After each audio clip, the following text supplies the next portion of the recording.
આજે સમાચાર મળ્યા કે થાનગઢની અંદર ટેકાના ભાવે ખરીદેલી મગફળીના ગોડાઉનમાં આગ લાગ્યો.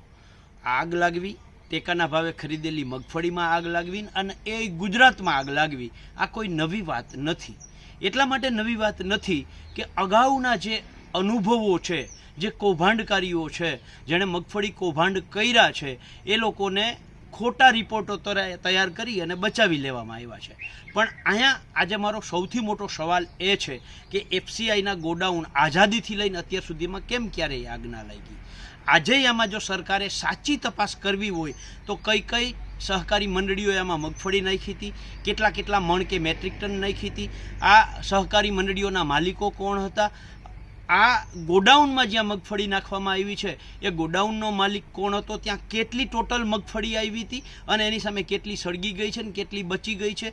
જે બચી ગઈ છે એ મગફળીની ગુણવત્તા કેવી છે? જો આવા ઝીણવટભર્યા તપાસ કરવામાં આવે તો બીજી વખત ગોડાઉનમાં આગ લાગવાની ઘટના ન બને. પણ ગુજરાતમાં થાય છે શું?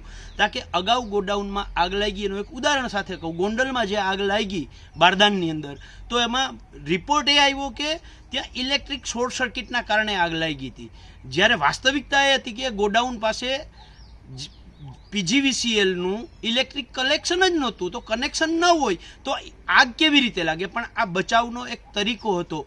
આમાં જો સરકારે વાસ્તવિકતામાં દોષીઓને સજા કરવા માગતા હોત, સાંભળ્યું બહુ મોટામાં એક પણ મગરમચ્છને છોડવામાં નહીં આવે, પણ જો સરકારનો ઈરાદો સાચો હોત, સારો હોત, તો એણે વિરોધ પક્ષમાંથી 2 જણા લઈ, ખેડૂત આગેવાનોમાંથી 2 જણા લઈ, સત્તા પક્ષમાંથી 2 જણા લઈ, 2 અધિકારીઓ અને 2 નિષ્ણાંતો, આમ 8-10 જણાની એક કમિટી બનાવી અને જો તપાસ કરી હોત તો દૂધનું દૂધ ને પાણીનું પાણી થઈ જાત. આજે હું સરકારને ચેલેન્જ સાથે કહું છું કે આ આગ એટલા માટે લાગી છે કે હમણાં જ ટેકાના ભાવે ખરીદીમાં સત્તા પક્ષના જ ધારાસભ્યોએ અવાજ ઉઠાવ્યો હતો કે આમાં મોટો ભ્રષ્ટાચાર થયો છે.